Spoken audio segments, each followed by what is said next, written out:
Islam Presentation 3 now, starting with Muslim teachings. The first matter of importance and of great importance is Sharia. Sharia is a term for way or path, similar to the term Torah, meaning lesson, or even more similar perhaps to Tao, meaning the way that one should learn and live. Sharia law consists of the following. The specifics from which Sharia law is made come from the Quran and the Hadith, the revelations and the tradition of Muhammad's actual life of teaching and living. They are specifics of eating, sleeping, marriage, procreation, divorce, trade, prayer, in other words, all of life. And so Sharia law is very much an Islamic equivalent to the Mosaic law. And the purpose is similar to what we had with the Torah, to give religious significance to daily life. Let me elaborate briefly. The Muslim understands Islam, but the Muslim understands Allah to create people for a particular purpose and in a particular way.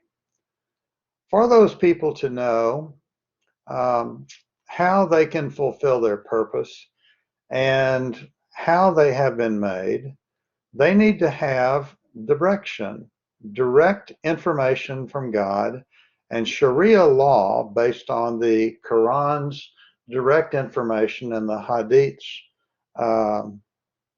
later commentary on it in a way, gives that information to the person.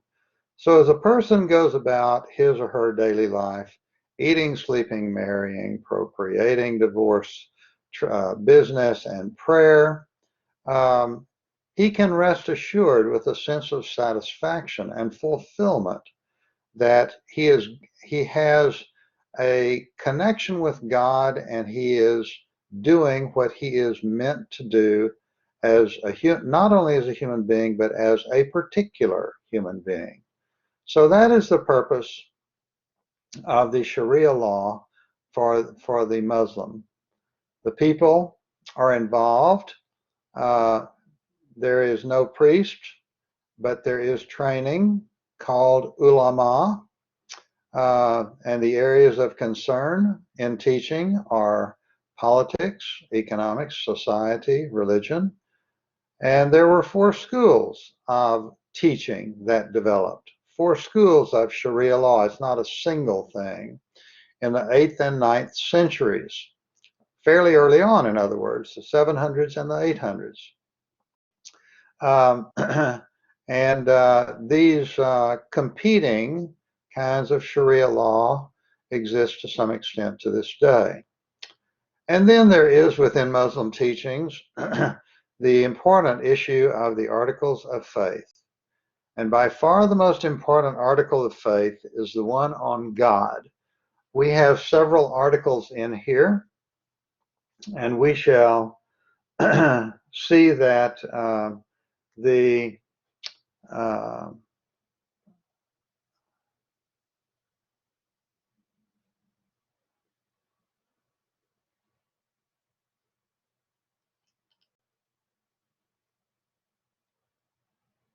that the emphasis on God is on the oneness of God, not on the Trinity. He is seen as eternal, omnipotent, omniscient, and unified as a single unity. And for devotion, he is known by his 99 most beautiful names. And I have listed a few of them here.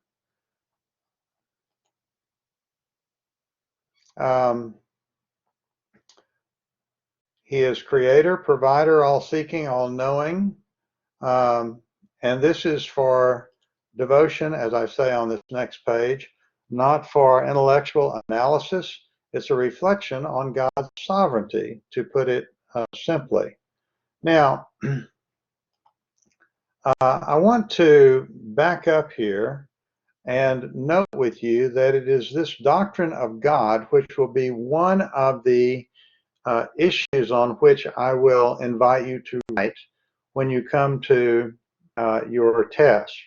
And of course, you will know ahead of time about your test what the items are to write about.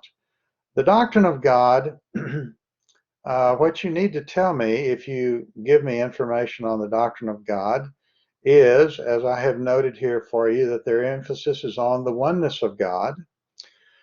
But then you also need to tell me that they have a concept that there are 99 most beautiful names. This is the second thing you need to tell me about God. 99 most beautiful names. And then you need to give me an example of one of those most beautiful names. You may choose any of these that there are here.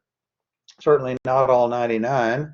But I would suggest and recommend that you consider remembering the term creator. You simply need to get one that you'll remember. 99 most beautiful names, and one of them that is meant for devotion is that he is creator. Now, we go to three other doctrines now. And these are doctrines for intellectual analysis by Islam with respect to Allah. The three doctrines consist of information about his essence, characteristics about his essence, attributes of his, and activities of his. And notice that they go from nine in the essence to 7 attributes to 4 activities. What this is doing is moving from the inside of God to the outside of God. And so the essence of God is the least visible, least evident, we might say.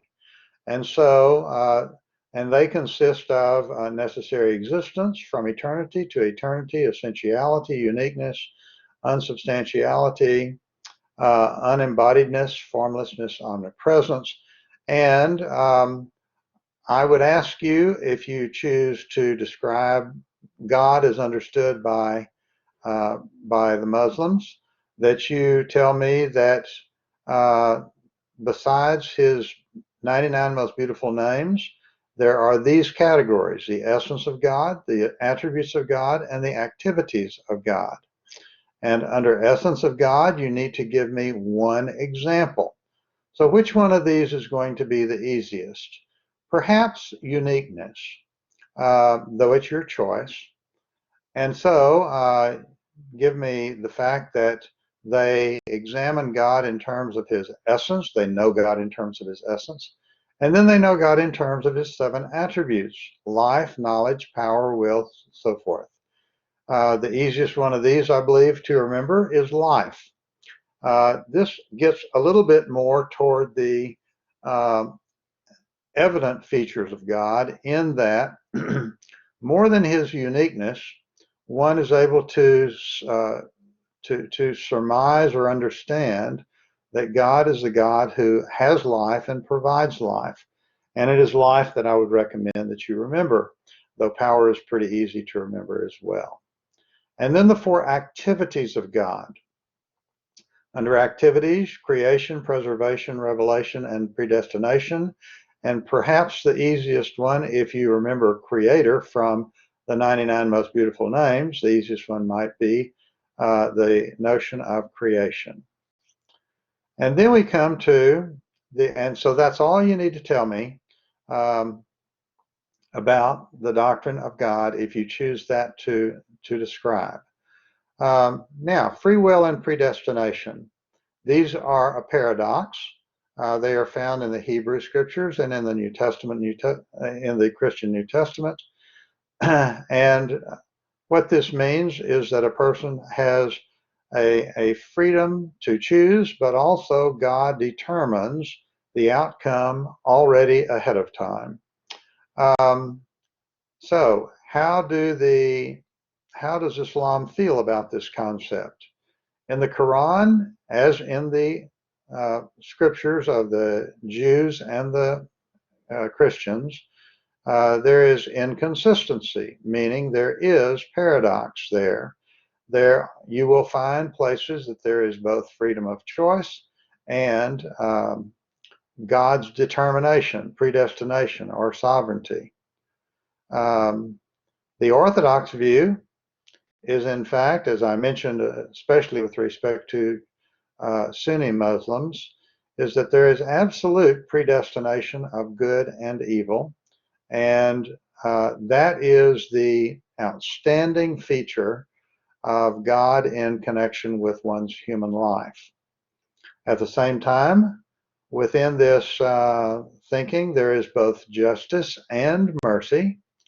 Sinful actions require repentance and forgiveness. There is not the sense of sacrifice for forgiveness by an outside person like Jesus in Islam. There is instead more the concept of repent to God for what you have done wrong and ask His forgiveness, and you can hope that He will show you mercy in forgiving you. There is not the same kind of certainty that would be considered presumptuousness in Islam that one can find with many writers in the New Testament in Christianity. And then we come to the second major area after God, and that is angels. And as you will see from the amount covered, this is much less material than we have about God. First of all, Gabriel, of course, is important because he was the first to make contact with Muhammad. He has evil counterparts who consist of Satan, who goes by the Arabic term shaitan, and rebellious angels that go by the word jinn. And by the way, jinn is the origin of the word genie, Genie, letting the genie out of the bottle and never being able to get the genie back into the bottle. So that is something that we have in our own culture and language from the Islamic perspectives. So we go next to what the angels do. As in Judaism and Christianity, they influence the life of humans. They determine the course of the universe, as one finds in the gods of the Eastern religions of Hinduism and Taoism, and also in Shinto. But angels also deliver souls at death.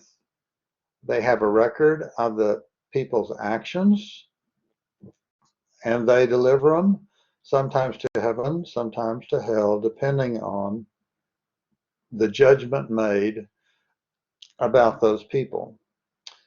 Another thing that's notable about Islam is that there is a system of angels. In Judaism, you have very few angels involved until after the writing of the Hebrew Scriptures. In Christianity, you have many more angels involved, but not until the 6th and 7th centuries, which is when Islam began, do you have a proliferation in the Mediterranean basin religions of systems of angels. And so with hierarchies and how many there are, and this is the point, this is the time in which there came to be the little saying, debating how many angels can stand on the head of a pin, if you ever heard that before. Well, in Islam, there are archangels. Those are the highest, of course. There are ministering angels. Those are the ones that have the most contact with human beings. And there are fallen angels, and those have contact with human beings and try to interfere with their lives. As you can see, the archangels consist of Gabriel, Michael, and one and Israfil and Israel, very similar to the word Israel. And then the ministering angels will go without name, but they're a very large number. And there is the angel Malik, who is associated with hell. There's the angel Ridwan, who is associated with paradise. And the fallen angel Satan. And then genies that come from fire and that are mortal and hostile to humans. Now we go from the issue of angels to the issue of books. This is somewhat repetitive, and so we can be a bit briefer about it. The books are, first of all, and most importantly, the Quran. And by the way, here we're not talking so much about the contents of the books as we are talking about how they are understood in the teaching of Islam. The Quran is understood as a sacred book. It is understood that there is a celestial archetype, meaning that there is a Quran in heaven that is the Quran from which the earthly one was written, and they are a preserved tablet that God reveals. And then there is the role of each messenger, confirming the messengers before. There are 3 books before the Quran: the Torah, the Psalms, and the Gospels. And besides the books, we now go to an even briefer section, but interesting because it involves major distinction on the prophets. The term prophet is Navi, as I've already mentioned. The term messenger is Rasul, both in Arabic. The distinction is this: the prophet preaches from what God tells him to preach.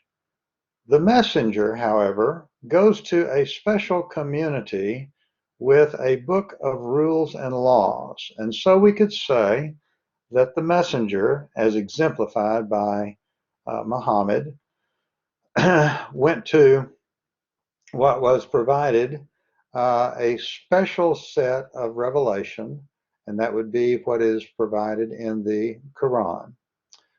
These messengers, by the way, include not only Muhammad, but also major figures of the Old Testament and, in fact, of the New Testament, with a special community that they are to communicate with on behalf of God.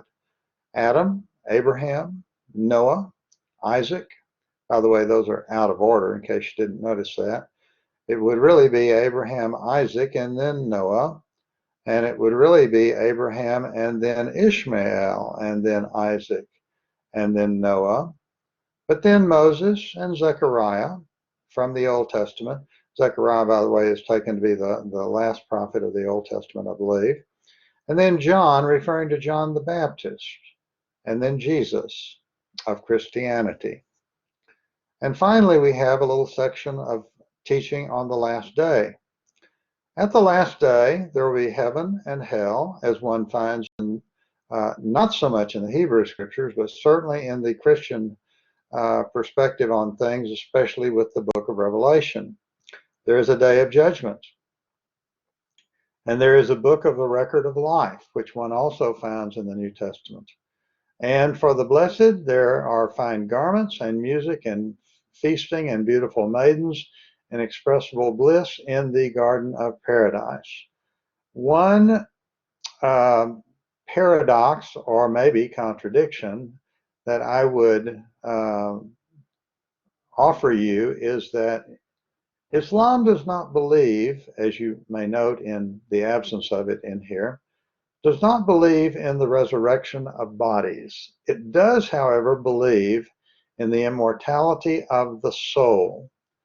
And so, what is taken to heaven or hell and judged is the soul. The soul, of course, is generally perceived as disembodied, not material. And yet, what one notices in the blessings of heaven are such things as fine garments which you wear with, and of course that is only with the body. Music that you hear with your ears, again with the body. Feasting with the mouth. Beautiful maidens that you enjoy with your eyes. And garden of paradise. And so all of these are perceived in terms of being visible. They are, by the way, not taken as metaphorical, as simply ideas. They are taken as literal phenomena that one will experience and experience in one's life in heaven. So there we have something of a contradiction, and I do not know, I've never gotten an answer to how the Muslims reconcile that issue of not having a resurrection, not having a resurrected body. Now let's go to religious duties, the 5 pillars. Um, First of all, the declaration of faith.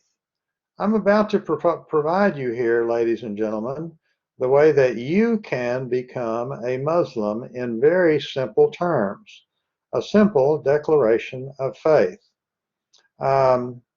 It is a declaration of 2 parts, and if you say it and you mean it, as the saying goes, you can start your pilgrimage, if you haven't started already, in the religion of Islam.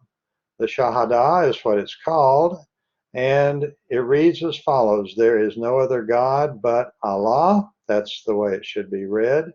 And Muhammad is the messenger of Allah. Or maybe more literally, Muhammad is the Rasulullah.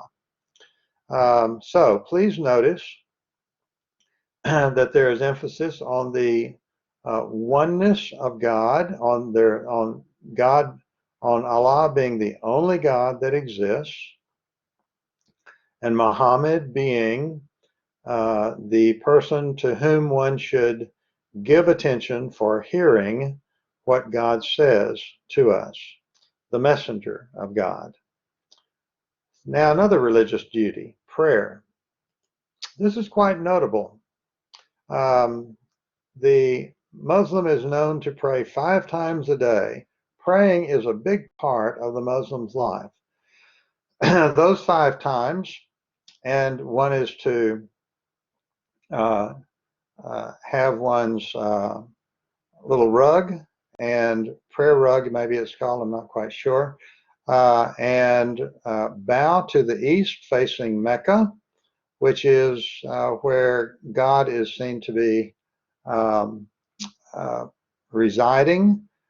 The 5 times a day are at daybreak, and then at noon, and then mid-afternoon, and then after sunset, and then late evening. And I might add that if one is in an Islamic country, as I was with Turkey, one can hear the call to prayer early in the morning, maybe about 6 o'clock or something like that, and late in the evening, maybe 10 or 11 o'clock. And it blares out quite audibly from loudspeakers, as one had in the medieval cathedrals, the bells ringing at certain times. When one is about to pray, one needs to clean up before prayer. Hygiene is important in Islam. And at the time of public prayer, which is the main worship time for Islam, it is Friday noon at the mosque. Please remember that with Hebrews, with Jews, with Judaism, the Sabbath began the family celebration after sundown on Friday night, and the Sabbath went all the way to Saturday evening at 6 o'clock, and synagogue service was on Saturday morning. With Christianity, church service is on Sunday morning. When we get to Islam, they move it a day back to Friday noon at a mosque. And so there is ablution, that means washing of hands and one's body generally, wherever it needs washing, and taking the shoes off, facing Mecca, that would be to the east from here. And the topics vary considerably, as they might in some churches, not just reading the Quran or the Hadith, but rather praising God, blessing on the Prophet, praying for the community, reciting the Quran, and then the sermon.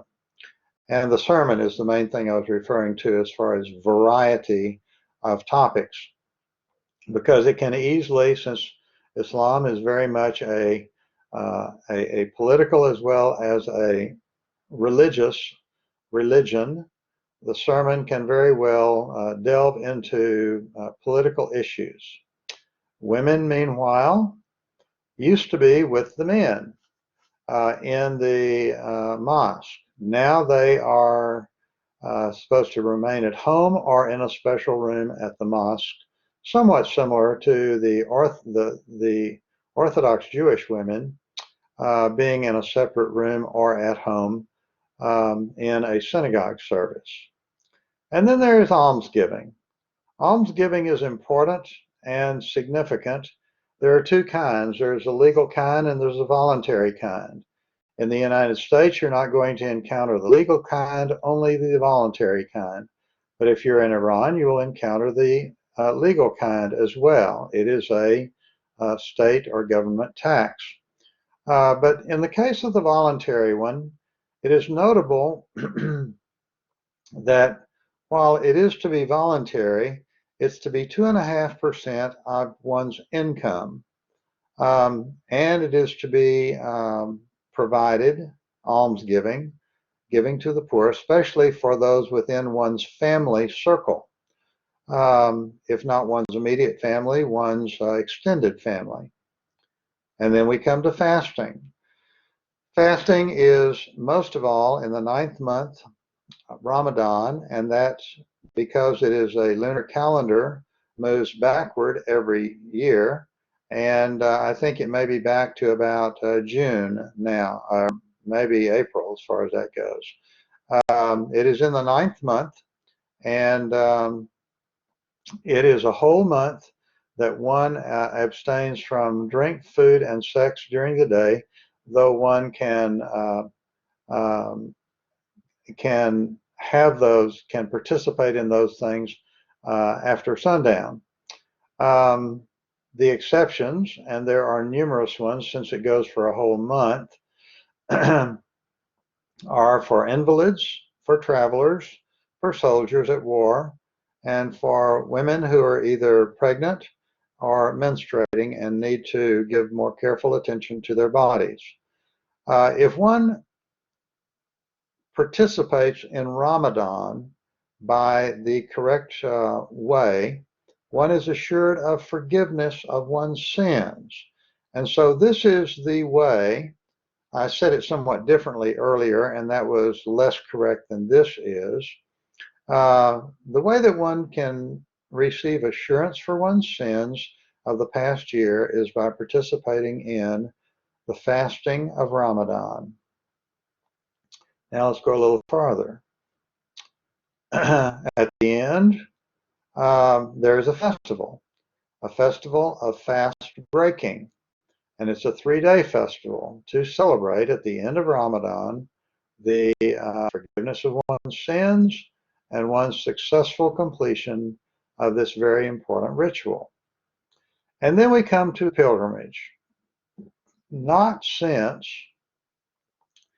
we heard of the many and frequent pilgrimages in Hinduism at the first of this course has there been such an importance on pilgrimage as one finds in Islam.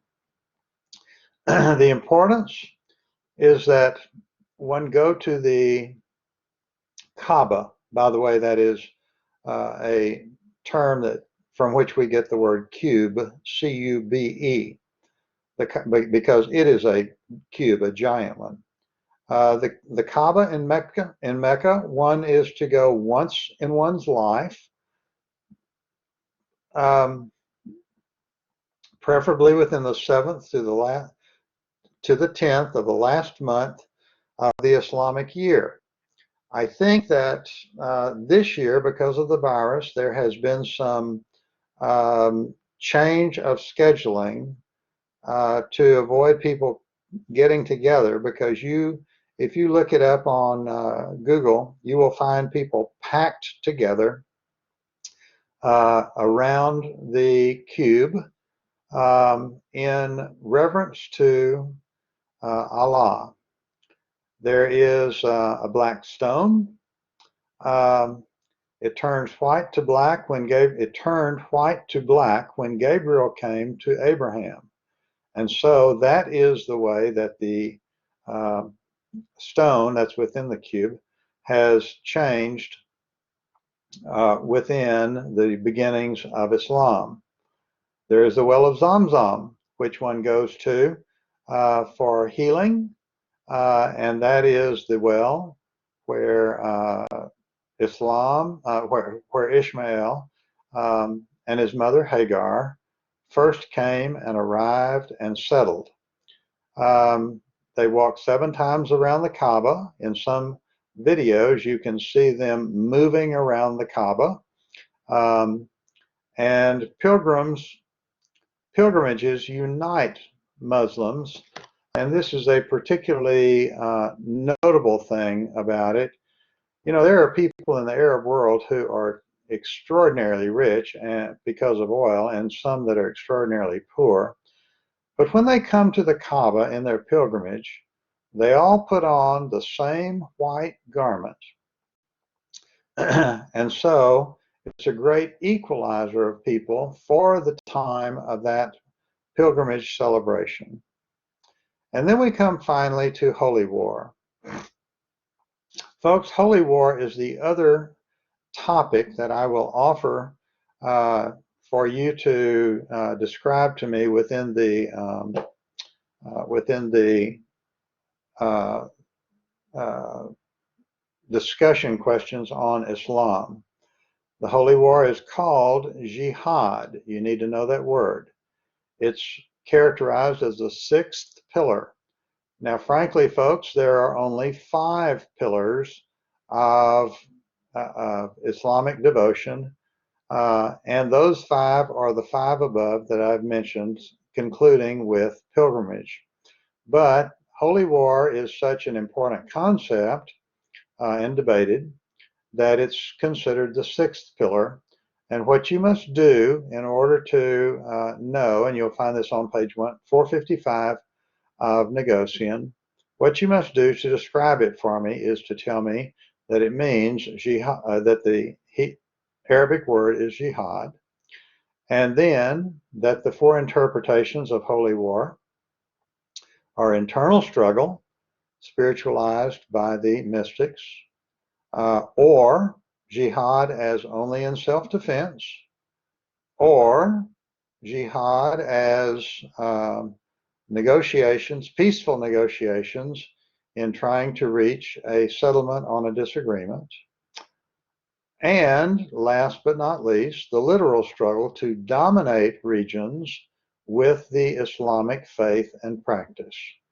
And so I want you to know that there are all 4 of those interpretations, and various people hold to different ones of them. And let me hasten to add that only a smallest minority hold to jihad being a holy war, being a literal struggle to dominate regions. And let me add that jihad, the term is best understood by the word struggle, not war. And that's the reason that it's referred to in the Quran. That's the reason that it is subject to such different interpretations. So there we have the rituals that they practice. Um, now we go to observances and practices. The rites of in Islam consist of a rite at birth, in the naming, cutting of hair, and offering a sacrifice for 7 days. And then, similar to Judaism but not Christianity, there's a circumcision of males at age 4 or later. So this is one of those circumcisions not after 3 days with the Hebrew babies, but this is one that you can feel, unfortunately, for the males. And then comes marriage. Marriage consists of 2 witnesses and a contract with a bride price, and the groom going to the bride's father. Um, the male with a non-Muslim female, or a Muslim female only with a Muslim male. One may have up to 4 wives. By the way, one is urged or required to be a good provider for those 4 wives, which proves difficult in a Western economy. Some divorce with equality of sexes, according to non-Muslim law, and at death, burial needs to be a prompt death, as it was with Judaism. I believe it's within 24 hours. And then memorials and celebrations.